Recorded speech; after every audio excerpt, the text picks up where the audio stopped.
আধুনিক আর আভিজাত্যের শহর ফ্রান্সে দেখা দিয়েছে নানামুখী সংকট। চলমান যুক্তরাষ্ট্র ইরান সংঘাতের জেরে অর্থনৈতিক মন্দার কবলে দেশটি। সেই সাথে যোগ হয়েছে জলবায়ুর প্রভাব, অতিরিক্ত কর আর নিম্নমানের শিক্ষা। এখনই সমাধান না হলে ভবিষ্যতে আরো ভয়াবহ রূপ নেবে।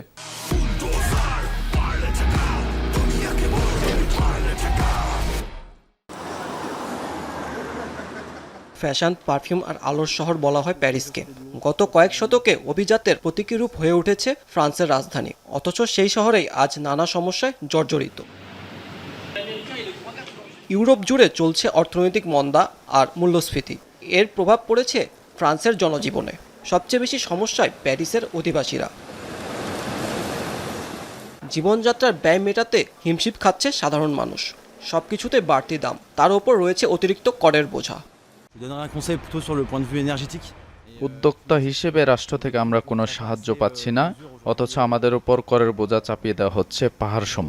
দিন দিন আমাদের ক্রয় ক্ষমতা কমছে, যার ফলে জীবনযাত্রার মানও নেমে যাচ্ছে আশঙ্কাজনকভাবে।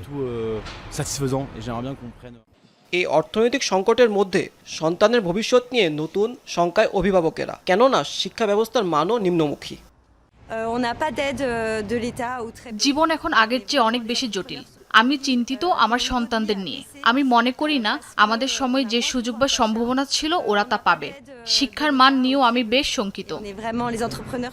মন্দার মাঝে দেখা দিয়েছে জ্বালানি সংকট আর তীব্র দাবদাহ। সামনের দিনগুলোয় জলবায়ুর পরিবর্তনের প্রভাব আরও প্রকট হবে বলে মনে করছে বাসিন্দারা। আমাদের আজই জ্বালানি ও জলবায়ু সংকট মোকাবেলায় শক্ত পদক্ষেপ নিতে হবে। তা না হলে আগামীতে আমাদের এর চেয়েও ভয়াবহ পরিণতির মুখোমুখি হতে হবে। এই খাতে আমরা যা করছি তা একেবারেই যথেষ্ট নয়।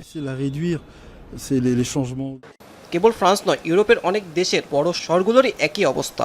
একদিকে পকেটের টান, অন্যদিকে ভবিষ্যৎ প্রজন্মের অনিশ্চয়তা আর সামাজিক মূল্যবোধের অবক্ষয়। সব মিলিয়ে এক গভীর সংকটের মধ্য দিয়ে যাচ্ছে আধুনিক ইউরোপ।